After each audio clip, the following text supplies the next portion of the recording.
que l'immunité diplomatique est fragile quand il s'agit de crimes financiers transnationaux avérés. La panique est telle que Ferdinand Ngo a tenté, ces derniers jours, d'activer ses réseaux de lobbying à Paris pour obtenir une protection. Il a envoyé des émissaires, il a proposé des marchés, mais la porte est restée close. La France lui a fait comprendre qu'elle ne s'ingérerait pas dans une procédure judiciaire britannique. C'est une façon polie de dire « Débrouillez-vous, nous ne vous couvrons plus ». Pourquoi ce revirement soudain ? Pourquoi ce lâchage ?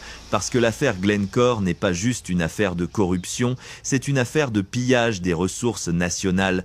Pendant que les Camerounais manquent d'eau potable, pendant que les hôpitaux manquent de médicaments, pendant que les routes tuent faute d'entretien, des milliards issus de notre pétrole ont été détournés pour enrichir une poignée d'individus. Glencore a payé pour acheter notre pétrole à bas prix. La différence est allée dans les poches du clan Ngo au détriment du trésor public. C'est ce vol qualifié qui indigne la communauté internationale aujourd'hui. Et dans le contexte actuel, après l'assassinat tragique d'Anicet Ekane qui a déjà terni l'image du régime, l'affaire Glencore agit comme un accélérateur de particules. Elle détruit le peu de crédibilité qui restait à Yaoundé. Adolphe Moudiki, le patron historique de la SNH, est lui aussi au centre du jeu. Longtemps rival de Ngo, il semble avoir choisi son camp pour sauver sa propre peau. Selon certaines indiscrétions, Moudiki aurait collaboré, directement ou indirectement, avec les enquêteurs pour démontrer qu'il n'était pas le seul décideur. Il a pointé du doigt la présidence. Il a montré que les ordres venaient d'en haut. C'est la guerre des tranchées, a tout dit, et c'est chacun pour soi. Paul Biya, le vieux lion, observe tout cela depuis sa tour d'ivoire. Il est devant un dilemme cornélien, un choix impossible. D'un côté, il y a son fidèle bras droit, l'homme à qui il a tout délégué, Ferdinand Ngo. De l'autre, il y a la survie de son régime et la pression internationale. Biya sait que s'il protège Ngo contre un mandat d'arrêt international, il transforme le Cameroun en État voyou, en État paria, coupé du système financier mondial. Les banques fermeront les robinets, les investisseurs fuiront, ce sera l'asphyxie économique totale. D'un autre côté, s'il livre Ngo, s'il le limoge et le laisse affronter la justice, il ouvre la boîte de Pandore. Ngo en sait trop, il connaît tous les secrets. S'il tombe, il pourrait vouloir entraîner tout le monde avec lui dans sa chute. C'est l'équilibre de la terreur. C'est exactement ce moment de faiblesse extrême que l'opposition et le président élu, Issa Chiroma, attendent. Le régime est pris en tenaille. À l'intérieur, la rue gronde, galvanisée par la mémoire d'Anicet Ekane et par la vie chère. À l'extérieur, les partenaires ferment la porte et les juges sortent les mandats d'arrêt. Nous assistons en direct à l'effondrement d'un système. Ce n'est plus une question d'années ou de mois, c'est une question de semaines. Regardez les signes qui ne trompent pas. L'ambassadeur de France à Yaoundé se fait discret, les ministres rasent les murs, certains commencent même à évacuer leurs familles discrètement vers Dubaï ou la Turquie, sentant que l'Europe n'est plus une terre d'accueil sûre pour leurs mallettes d'argent sale. L'affaire Glencore est le clou dans le cercueil du clan Ngo. Imaginez un instant le scénario, le secrétaire général de la présidence, arrêté ou inculpé formellement, ce serait du jamais vu. Ce serait la preuve définitive que le Cameroun a été géré comme une épicerie familiale par des bandits en col blanc. Et le peuple dans tout ça ? Le peuple doit comprendre que cet argent volé, ces milliards de la SNH, c'est son argent.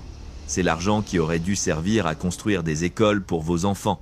C'est l'argent qui aurait dû financer les projets agricoles. C'est l'argent du développement qui a fini dans des comptes offshore et des villas de luxe. La trahison est double, trahison économique avec Glencore, trahison politique avec la répression. La France l'a compris. Macron, malgré tout ce qu'on peut lui reprocher, est un pragmatique. Il voit les sondages, il voit la dynamique de Chiroma. Il voit que la jeunesse camerounaise ne veut plus de ce système. Il ne prendra pas le risque de soutenir un régime accusé de corruption internationale massive. La note du Quai d'Orsay est claire, préparez l'après-Biya. Et dans cette après-Biya, il n'y a pas de place pour Ferdinand Ngo et ses casseroles judiciaires. Alors, que va-t-il se passer maintenant ? Premièrement, attendez-vous à une agitation extrême à Yaoundé. Ngo va tenter le tout pour le tout. Il pourrait essayer de créer des diversions, d'inventer de faux complots, d'arrêter des innocents pour détourner l'attention. Mais la ficelle est trop grosse, plus personne n'est dupe. Deuxièmement, la pression sur Paul Biya va devenir insoutenable. Il va devoir parler, il va devoir agir. Soit il se sépare de son secrétaire général, soit il coule avec lui. Il n'y a pas de troisième voie. Troisièmement, la justice internationale est lente, mais elle est comme un rouleau compresseur. Une fois qu'elle est lancée, rien ne l'arrête. Les noms des complices vont continuer à sortir. Des comptes bancaires vont être gelés, des biens mal acquis en Europe vont être saisis. C'est le début de la fin de l'impunité. Chers abonnés d'Actualité du jour, restez très attentifs. Les jours qui viennent seront décisifs. Si vous voyez des mouvements de troupes inhabituels, si vous voyez des balais diplomatiques étranges, sachez que c'est la conséquence directe de ce mandat d'arrêt qui plane au-dessus des tout-dits. Nous sommes à un tournant de l'histoire. La peur a changé de camp. Hier, ils vous faisaient peur avec la police et l'armée. Aujourd'hui, c'est eux qui tremblent devant un fax venu de Londres ou de Paris. C'est eux qui sursautent quand le téléphone sonne, de peur que ce soit Interpol. C'est fini pour eux. Le système est nu. Le roi est nu. Et son bras droit est menotté virtuellement? Je vous pose la question et je veux lire vos avis dans les commentaires. Selon vous, Paul Biya va-t-il livrer Ferdinand Ngo à la justice internationale pour tenter de sauver son honneur? Ou va-t-il le protéger jusqu'au bout, au risque de sacrifier le Cameroun? Écrivez votre réponse, débattons ensemble. La parole est libérée et personne ne pourra la remettre en cage.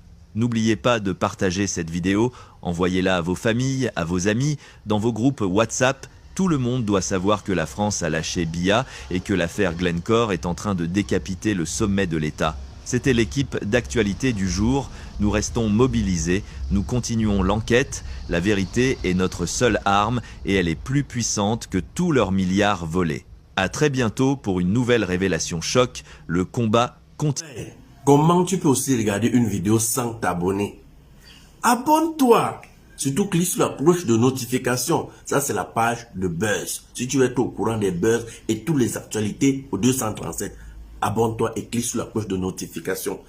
Partage aussi pour m'encourager. Surtout, si tu as quelque chose à dire, papa, lâche un commentaire.